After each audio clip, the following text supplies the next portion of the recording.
Hi, welcome to my channel, or welcome back to my channel if you've been here before.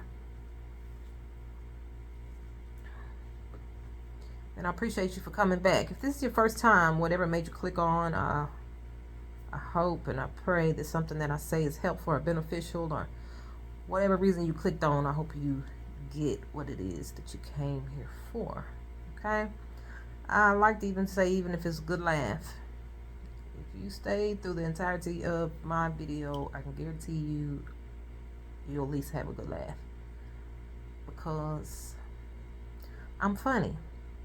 But really when I was thinking, like, the truth, that's all I be spitting. The truth be funny. The truth be funny. What's that? The truth is not better than fiction. What they say? Truth is better than fiction. So, anyway. But anyways, fool.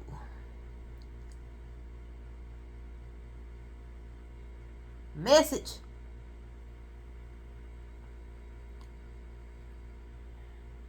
This might be one of my rants because I want to touch on a few topics, and I'm gonna just see how it flows. Okay, where I'm gonna begin is I want to talk about the Kundalini, or having a Kundalini experience. And I would like to say, like, that's when your higher self activates, like I would say your lower self is no longer in control, or your higher self is in control, is when your Kundalini activates. It's a process. My understanding is that in this process, which could take any amount of time, it's just different for everyone. It could be even instant. I feel, it doesn't have to take years and years or even months. Sometimes it's instant. Again, it's about timing. It's all about a matter of timing.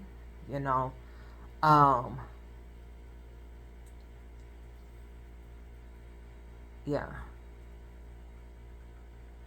So there might be some things that could help arouse. Felt like I should say the word arouse the Kundalini. There are some things, there are foods to eat, there's activities, yoga, dancing, being active, thinking positive, remaining positive, going into a state of joy, into a state of gratefulness, even eating certain things, chocolate, like not even just chocolate, but dark chocolate, like that raw chocolate, that cakeio, if I'm pronouncing it correctly, like the 80 and 85% of the cakeio is some good things. Nuts and berries as well. I'm not sure if you'll find this on Google, but I'm gonna even throw out there lamb. Eating lamb activates, helps induce the Kundalini to rise.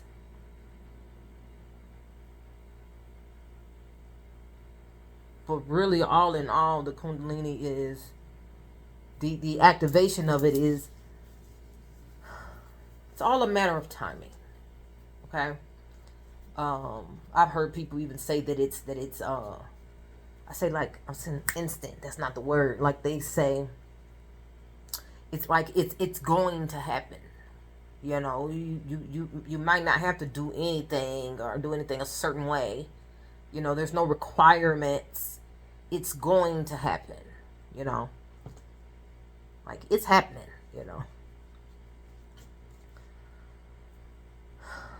With the Kundalini rising. So right now, even what I'm thinking about, I might have to put 21 over on this video. Yeah, I bet. Yeah. Even sex. I feel like sex is something that arouses the kundalini as well, really good. And I say sex, but even the more, I would say anal sex, um, because it begins in your lower spine, or I'll say your tailbone. It begins in your tailbone. This cat is funny. It begins in your tailbone. And it rises up the spine. Yeah, so like even when they talk about the root sometimes, in some forms, I be thinking, or maybe I sometimes would associate the root as being the tailbone. But they say the root is the feet, the bottom, the root of the tree. But I would say the tailbone.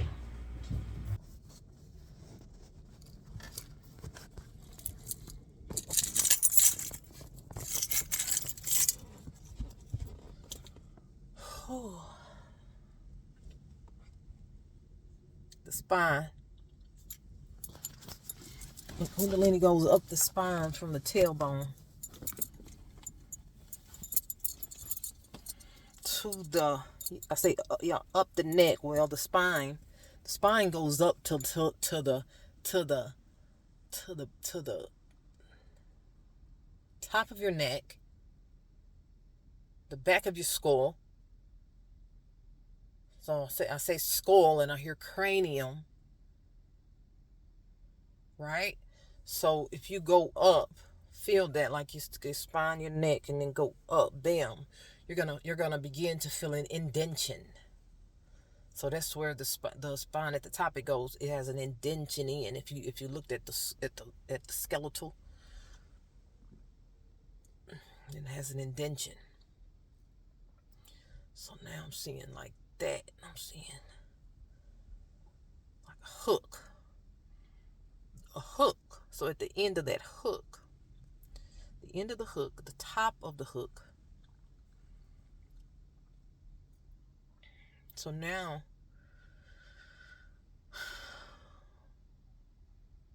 for the Christian folks and the Bible scholars, you know what I'm saying? I love to tie in biblical things, the King James version things as I know it. So I love to do that, for people that have learned that way, and that are Christian, that reads the Bible, that's into the Bible, right? I like to tie them in together. So, I'm trying to think what scripture just came to me. Upon this rock I will build my church. That's one of them. It's actually a couple more, but that's one of them. When the Bible speaks of a rock, I always wonder, what was that rock? Like, upon this rock I will build my church.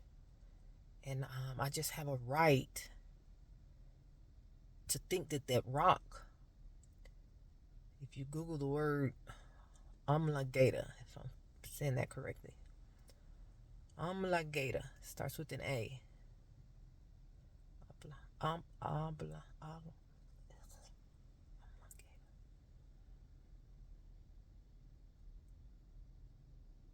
And they associate that to being a rock.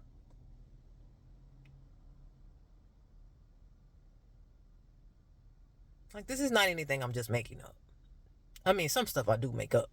Well, I ain't really making it up, because, I'm getting it from heaven. But not everything is going to be on Google.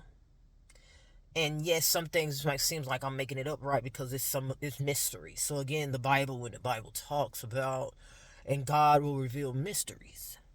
Again, another scripture growing up that I always wondered, what was those mysteries? So a mystery is something not everyone will get. Not everyone will know, And as a child, I used to say it. I used to talk to God. I wanted to know what the mysteries were. You know what I'm saying? It was interesting to me for me to know. So when I say I made it up, I feel like it is some of the mysteries. And with it being a mystery, you may not be able to get it from Google. So now it's all about a matter of belief. Like, what a matter of belief, yeah. Either you believe it or you don't. There's nothing that can be said. There's actually nothing in Google that will make something make sense to you or make you into it. Just gotta believe it. Yeah, and that there, my friend, is faith. That's what the intuition is. A belief. You know? Upon this rock I will build my church. And again, right above the indention at the top of your neck, right there above it, you'll feel, what's that you feel? You feel something. Like, I'm like, seriously, like, go up your spine of your neck, up, and you feel the indention right above the indention. Bam. That is what I'm calling the oblongata. They refer to that, now you can Google that. They refer to that as the rock, as a rock-like substance. And I feel like within that area, I've heard people associate to diamond particles. All right, gems. All right, and I think in that area, that space, which they said is only like a size of I want to say, not mushroom, almond. It's almond shaped. So, wow. So the almond, you'll say that an almond is probably that size. So that's the size of this oblongata. And I feel like within it, there are diamond particles. All right. So now I say diamond particles and I'm beginning to think of gems. You know, people like, oh, drop them gems, or, she's spitting gems. You know what I'm saying? You better get these gems, right? Those are the mysteries. So within this oblongata, this almond shaped rock, there are mysteries. And those mysteries come through the process, and after the activation of your kundalini when it rises. It rises, why? Because it comes from your tailbone up your spine to this almond-shaped rock that's in the back of your head. Upon this rock I shall build my church. To be a part of the church, you have to know the mysteries, to know what to do, how to do it, and which way to go. All right? So, I'm not going to say that. I'm supposed to be really working on being kinder. This whole time, I've been thinking I was kind. I really am. Not that I have been unkind, but I guess I have, right? So I've been really working on being kind. So I'm really watching my words and things like that. For me, it's like, hey, if it's truth and fact, who cares about what it seems like or how it comes across? But it matters.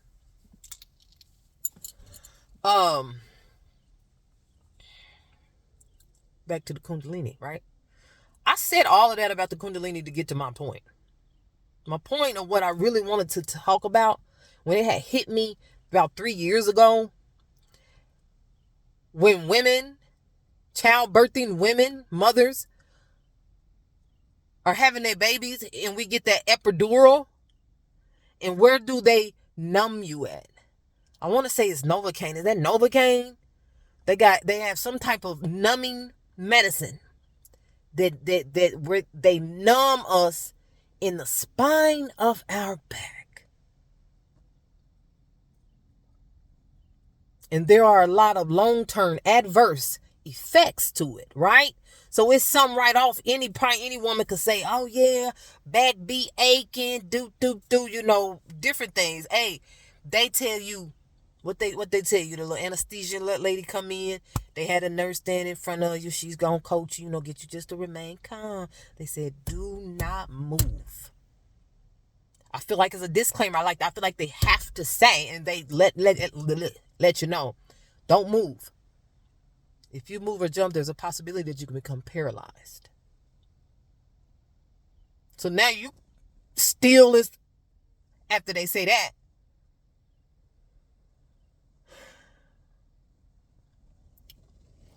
but some of the more, but like there's another long-term effect. When that time comes for your kundalini to activate, and it takes longer.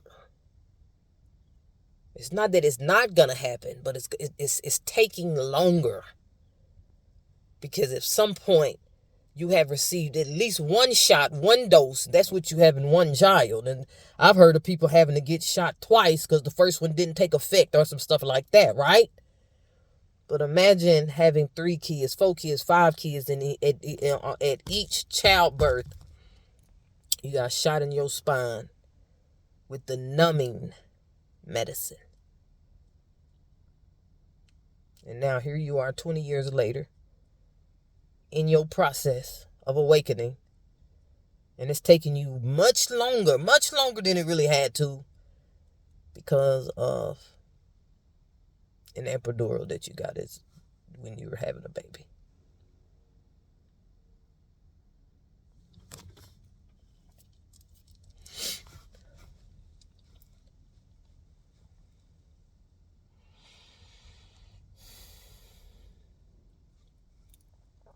So bam. So child labor pains, they say labor pains were put on women as a curse, or from the curse of the sin or disobedience of Adam and Eve. So I'll say Eve, the disobedience of Eve. All right? So the curse of labor pains were put on us. So now, fast forward, what you're going to do or attempt to do is to remove the curse by decreasing the infliction of the pain of childbirthing through medicine, modern day medicine.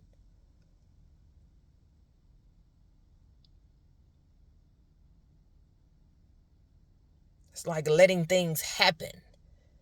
Letting things happen naturally, childbirthing naturally. Like, so if that was given to you as a part of the curse, so that's saying you must partake in the curse. Like, you can't avoid your part or your piece of, your piece, PEICE. Is it PEICE? That's PI. Look here. I can spell so good, but you get to certain words. I get to certain words and I just really mix and confuse them up. So I used to, a little fun fact about me, since folk won't be all my business and stuff. I used to be in spelling bees as a child. I've been like 3 of them, at least 4. And I was like a runner-up in one of them. But I remember the first one that I was in, I remember the word that I missed. Explore. You talking about hot. I was so hot. Like, I'm still like that now. Things I'm working on within my healing. Is I do not like messing up on something that's I see as easy. So the word explore, I put an S up in that joint. And after I did it and after they spelled it correctly, I'm like, I knew that. Like, oh my God. It's like I was just so excited. So I was so mad at myself. But I'm learning. I'm learning. Then mistakes happen. Things happen and allow them to, almost to take it with grace. You know what I'm saying? Like, that wasn't my moment, It just wasn't my moment. It was meant to be a learning experience, whether it be to slow down or to, someone else was intended to win, things of that sort. We have to really just allow things to happen, even allow mistakes to happen. So anyway,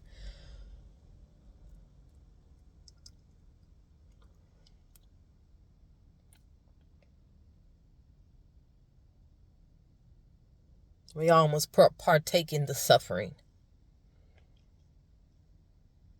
So to remove yourself from the suffering as a woman that's having a child, so you don't want to be a part of the curse of labor pain. So what you're going to do is get a certain kind of medicine that they call an epidural, a numbing medicine in the spine of your back,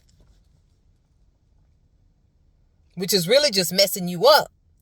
In the end, not doing it naturally and not partaking in the labor pains. Like, don't try to escape the curse.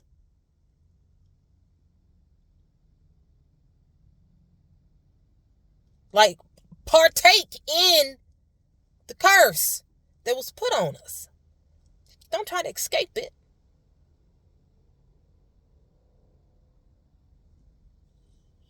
Does that make sense? I hear some folks are not getting it. And not everyone will get it, and that's okay. They're like, no, I don't want to be a part of no curse. I ain't in no curse. No, I don't want to partake in the curse. A curse. Like, why is she saying curse? The word, we get to certain words and it just really do a number on us. You know what I'm saying? We're not able to see that word in no other form except for what it is, which the word curse is just what it is, right? But what I'm saying is, again, I'm going to say it again. I'm going to say it kind of slow for the people in the back.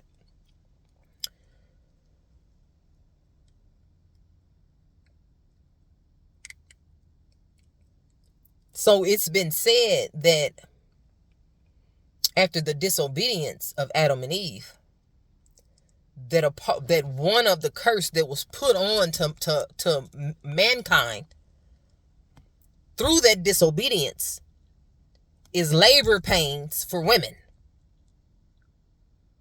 So now here we are, fast forward. There's modern day medicine that has been made to help us escape the curse. But really all that does is messes us up in the end. When you begin your process of awakening and it's extra hard. It's just like what is going on is extra hard, and that's because at some point, because you try to escape the curse of child labor pains, that numbing medicine in the spine of your back is slowing down your process of your kundalini rising. Just slowing it down. It's not going to stop it. It can't be stopped. That's something that came to me. And I'm like, wow. It's like, take it like a man. It's like, man, take your childbirthing pain like a man.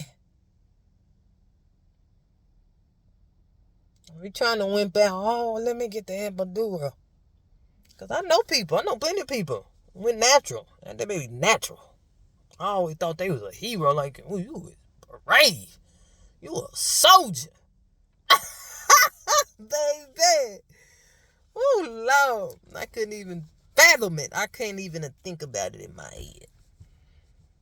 So now I feel like one of the ways that's going to have to be reversed even is having another child, going through the process of childbirthing again without the modern day medicine. Because you must partake in the curse that have been passed on to humanity. If you're going to have a child, if a woman's going to have a child, she must partake in the curse that was given to women after Eve disobeyed. Now, this is just an idea.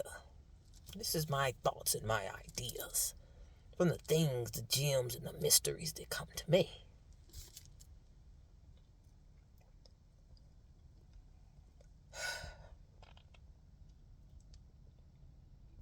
Change subject.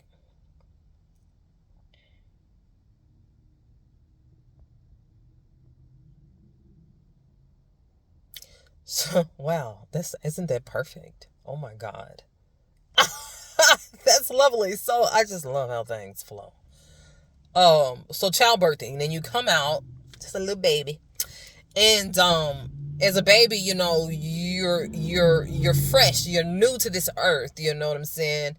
You're innocent, you begin to grow up 1 and 2 years old, 5 years old, you know what I'm saying? So now you're beginning to get out there in the world and be amongst people more, your independency has really began to kick in at still a very, very, very young age. But 5, I'm just thinking like you're out of the house now, quite more times and moments where you would be, I say, alone, but without the parents who you have been so close with, for years. And so now it's 5 and it's 10, you know what I'm saying? You're just getting older and older. You're supposedly, you're getting more and more independent, and but also what is going on through your life and experiences, I could associate to being like layers. Like there's layers of things, good, bad, and ugly things that are do I want to say covering you, like, oh, yeah. So let's say as you experience something, you do something, you have a moment of a memory, and that experience begins to be a part of you. So it could be some good things, happy things, become to be a part of you. There could be some bad things and negative things, it starts to become you and be a part of you. So again, like layers of things begin to be on you by the time you're 15 and you're 20, you have more layers of things. So like an onion, like layers begin to, like that person that you was at 2 years old and 5 years old here at 25, they're different. They're different. That personality, that innocence, the things that the thoughts even that you had at 12 years old is like a thing of the past. It's like some people, you can't even go back to imagine some of your thoughts or your plans at 12, 13, 14, because now you're 25, you're 30, you're 35, and you can't even go back to even think like, of what your plans was, of who you was, of how you thought then,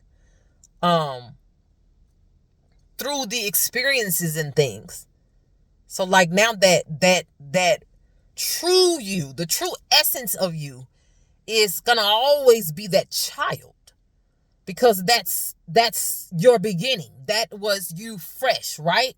So you grow, and as you grow, you're supposedly learning, obtaining knowledge, becoming more informational.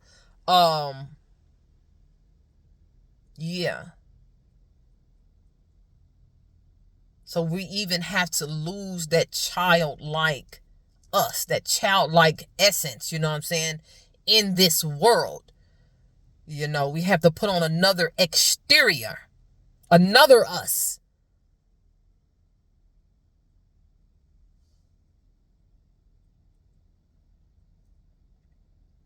So now we're back to the awakening process. It's all about taking off the layers. So birth, like the mother has a birth, but I like to feel like, I'm just talking off the dome now, okay? I like to feel like birthing, the birthing process. Okay, you're birthed here to earth, out of your mother's womb, here to earth. But I still feel like that we are still being birthed, like for years.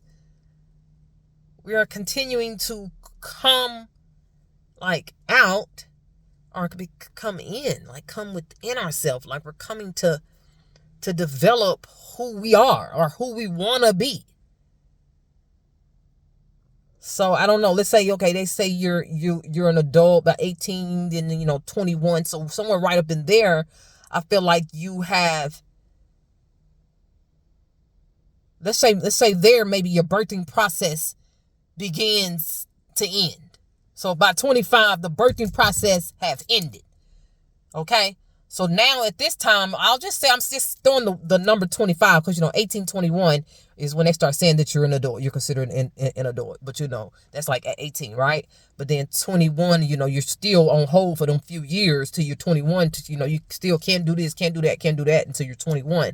And then even 25 is like another number they use to separate a 21-year-old. Because like right off my head, I'm thinking about like renting a car.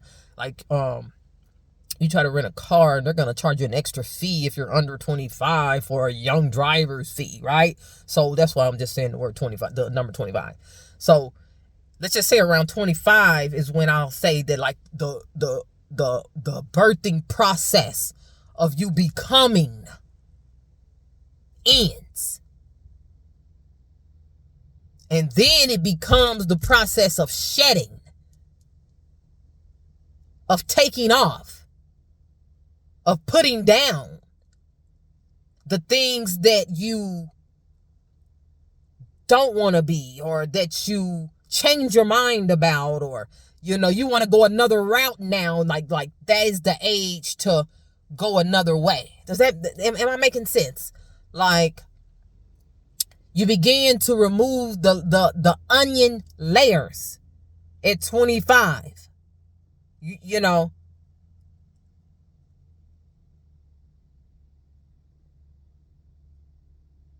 You begin to understand things from a different frame, a different point of view. And then you're 30, and then you're 35. Yeah.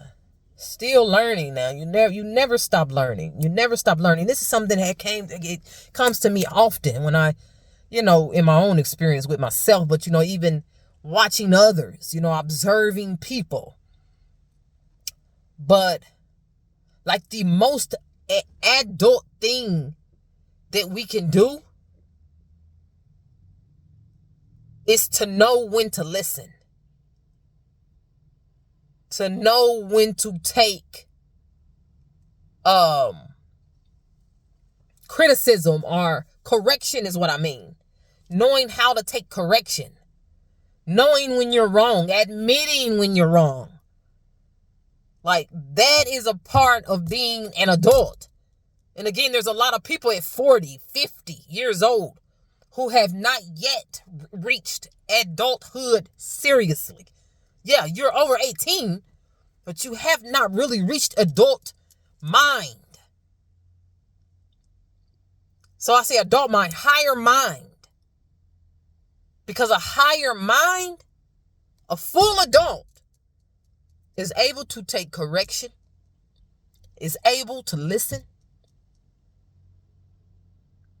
all right? That is able to take criticism, that is able to admit when they're wrong.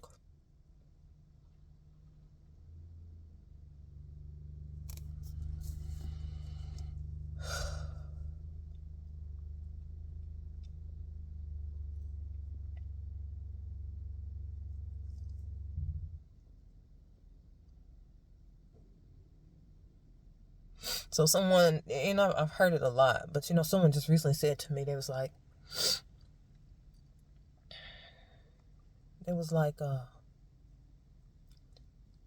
well, this is how I am.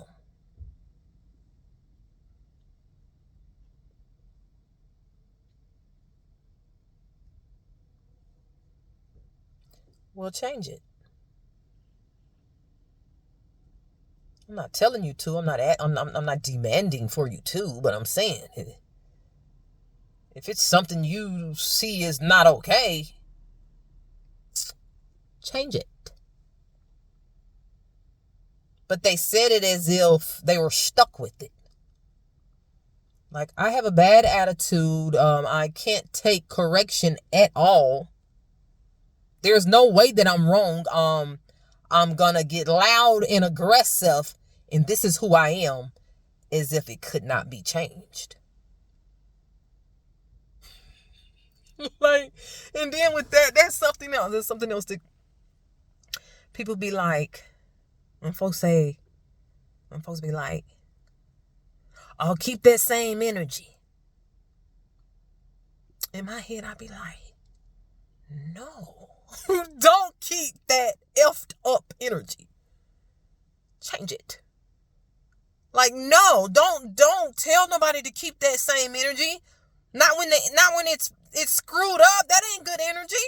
Change it. And now,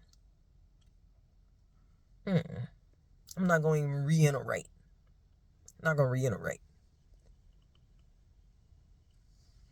normally reiterate and clarify and break down what I mean, because I don't want a person to think I mean this and then saying it like that. No, I ain't going to do that. I ain't doing it.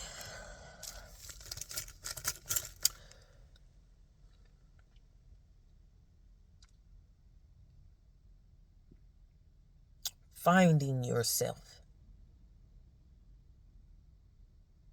So you grow up and it's like you're, okay, now I'm thinking of a game. So this game is, you have a certain amount of time to pick up whatever you can, whatever goods you can, like whatever is there, whatever is around. It's like, go. So like the go start is coming out of your mother's womb. It's like, go. So now you get to pick up, learn whatever you want, adapt to whatever you want, get whatever information you want, learn however you want to learn. Okay, go. You know what I'm saying? You picking up stuff. Oh, I want that. Let me get that. Oh, I'm trying to be that. Let me do that. Let me experience that. And then when you get to around 25, you begin to have the choice. All those things you accumulated, you begin to have the choice to let them go if you want. For whatever reason, if you're like, oh, I never needed that, or oh, I don't need that anymore, or I didn't like having that at all, I don't know why I got it, or maybe you just want to put it down. You just want to pick up another you. Like, you want to develop another you. 25 is the time to begin. Again, I'm just using the number 25 and the age 25 very loosely, because for some it might be 16, 17, 18. For some it might be 30, 35, 40. Some people it's 50, 60 years old, right? But around 25, I feel like is about the timing.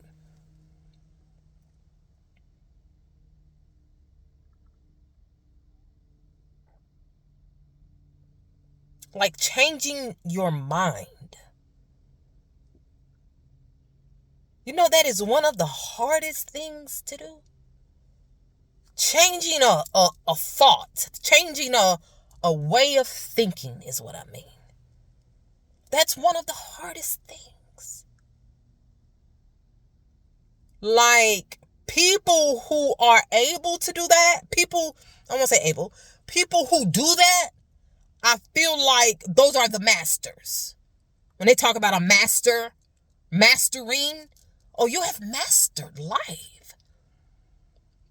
When you begin to change a way of thinking, change a way you have been. So,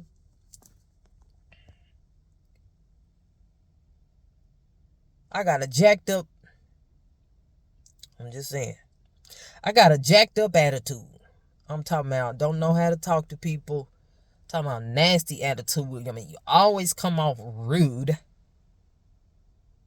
Yeah, a little standoffish, or, like entitled. You know what I'm saying? Right? But now you done got to 38 and you've been kind of, you ain't feeling that no more. You have allowed yourself for a second, like, to see yourself. You able to see, you're like, oh my God, is that how I am? How are you able to see yourself? They send you people just like you. People that are like you. Pay attention to the people that you are meeting. The people that you interact with daily. Whether it be strangers or people you've known for 20, 30 years. Pay attention to them. How they are, the kind of attitudes that they have. How they talk, how they treat people. You know what I'm saying? Whatever you see as their thing or their problem or their issue, 9 times out of 10, they're trying to show you yourself through that person. So they say, oh, stop talking about people. You know, you keep your mouth off folks. Huh? You know what I'm saying? Hey, they even call it backbiting. Because while you behind somebody back talking, you're really talking about yourself, blah, blah, blah, got a nasty attitude. But you ain't even took a moment to even reflect and realize that you got a nasty attitude. So what you see in others is really, truly, only a reflection of yourself.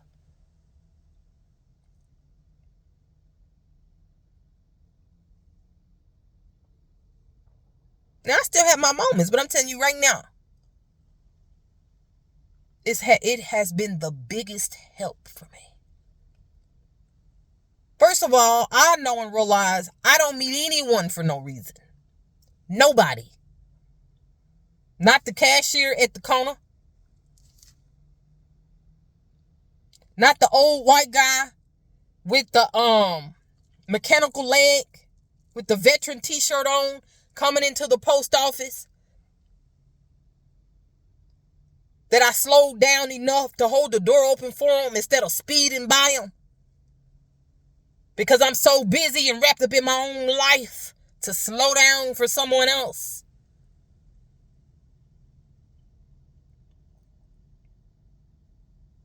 Nobody I have any kind of interaction with at this day and age, is it for no reason at all. Okay? So now when I begin to run into people, and I'm like, dang, you can't tell her nothing. You say one thing to her, she got an attitude. Damn, the manager and supervisor can't even correct her and tell her she gets an attitude. Now, I see that. I see that in someone else. And the first thing it does for me is I begin to check myself.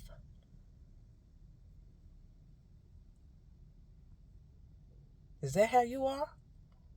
How you doing in that area? You know? Now again, some of the stuff is coming in like a I say a test, but it's like a progress report. It's like to see where you at. To see where you are with it. Like they be wanting you to see where you are with it. Like, man, I used to be just like that. Now you could be even prouder of yourself because, man, I used to be just like that. I'm so glad I changed because that's what I looked like. A fool.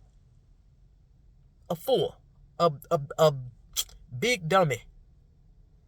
It's Sanford, and son will say. You big dummy. Oh, that's one of my favorite ones, okay? A big dummy. Can't nobody tell you nothing.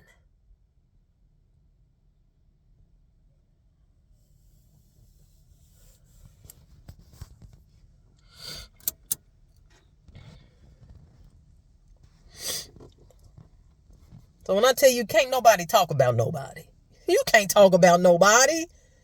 Because if you dealing with me in any instance right now, hey, whatever you saying about me, it's a part true about you. That's why you dealing with me. You get what I'm saying? Does that make sense? Begin to see things that way. You will have talking about awakening. You will have an awakening one after the other. One after the other.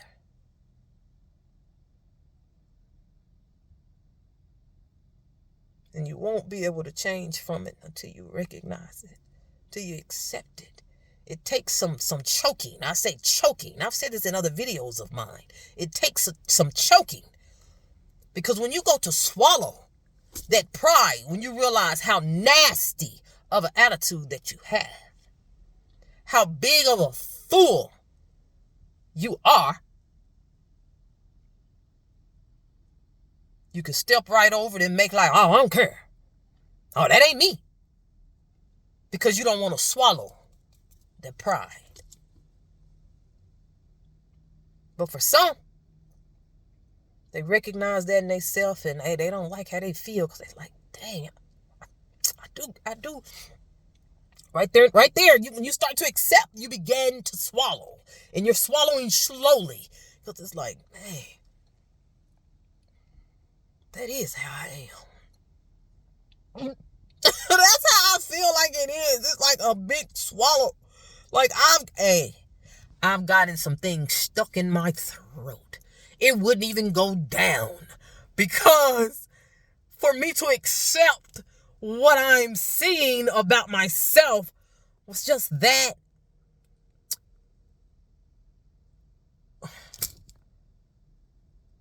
It was just that hard for me to accept.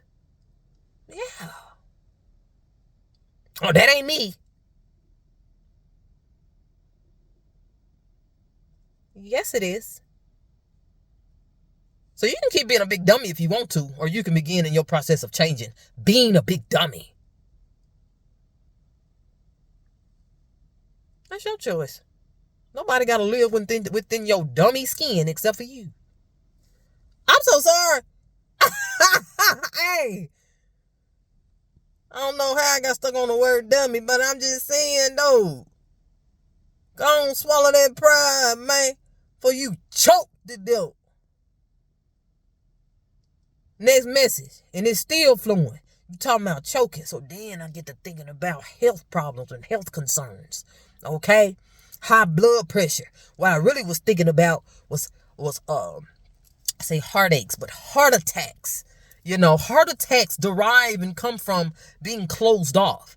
But, mainly, with the chakras, is it 7 chakras? There's really more than 7 chakras, but the main ones, up and down, that's the front. The chakras are in the front. The kundalini's in the back with the spine. Chakras are located in the front, beginning right above the top of your head to bam, right? So down. And, when that begins to activate, that's the rainbow they talk about, because each chakra represents a different color. So then the rainbow begins to light up.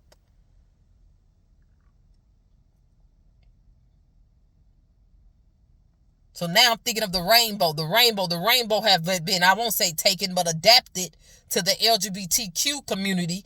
They call them gay meaning happy. They're supposed to be free. They're supposed to be open. They're supposed to just love themselves. You know what I'm saying? They have removed all restrictions, right? So I could say and associate that to being free and having freedom through being open-minded, open heart, like open-armed, not closed up and closed in. Heart chakra closed off. You reject love, you reject intimacy, you reject genuineness, niceness, positiveness. You reject it from being closed in.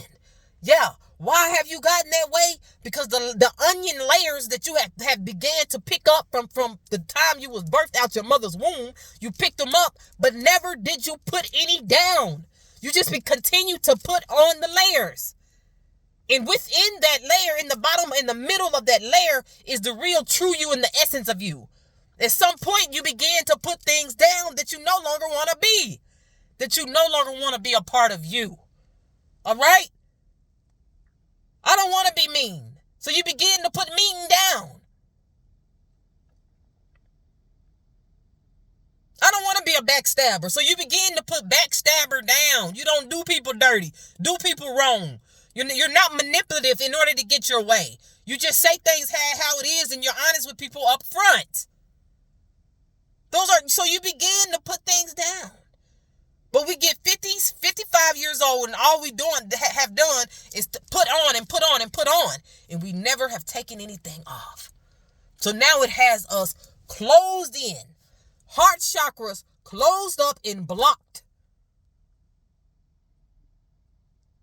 So now here you are, full of sickness, full of illness.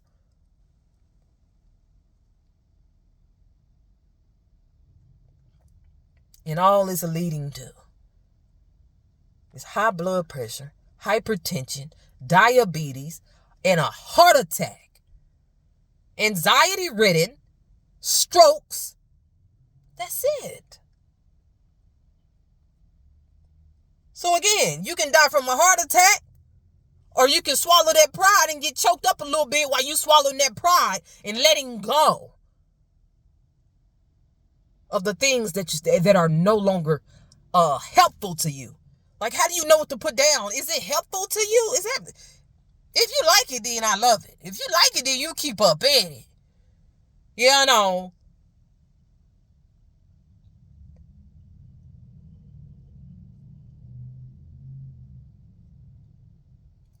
One of my affirmations, I am letting go of everything that no longer serves me. If the way that you're doing it is helping you, if you like it, if it makes you feel good, if it's getting you to where you want to be, I'm saying truthfully. So when I say truthfully, a lot of times we're not able to be truthful with one another.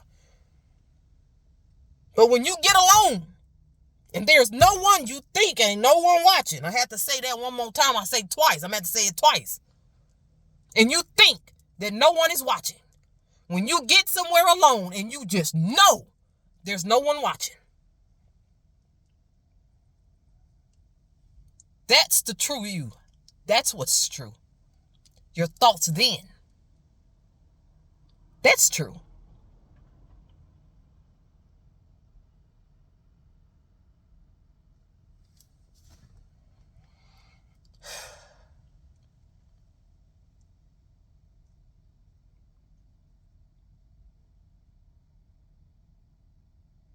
I am letting go of everything that no longer serves me.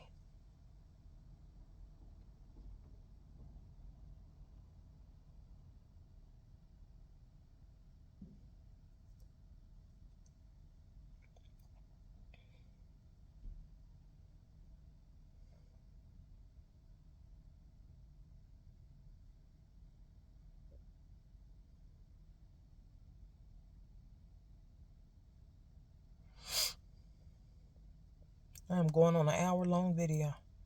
I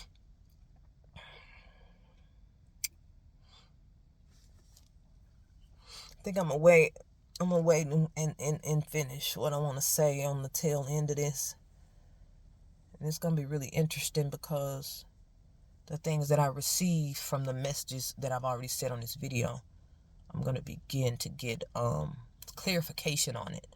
So I'll come back hopefully tomorrow or probably Sunday, is I'll bring more clarification on this video here, and then I'll give you the ending of what I wanted to say. Just basically, I'll say soulmates, but about meeting yourself.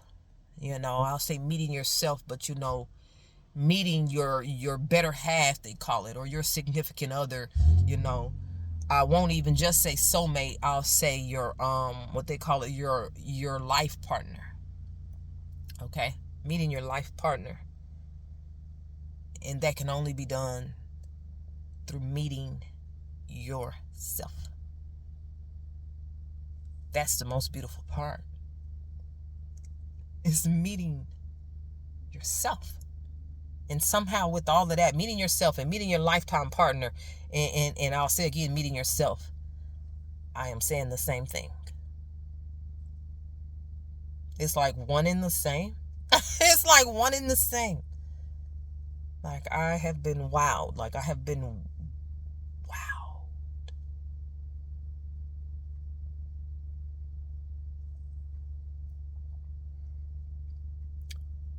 But it did not come. It is not coming. Except through me choking.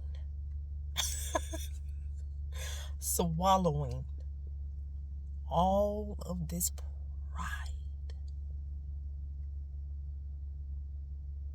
Removing layers and layers of things that I no longer want to be associated to. Like I want to put on a new character. I am putting on a new character of who I'm going to be, of who I am. I'm not continuing on to be who I have become. Especially those parts of me that no longer serve me. Oh, Lord. Hey, y'all better get in there. She dropping them gems. You hear me?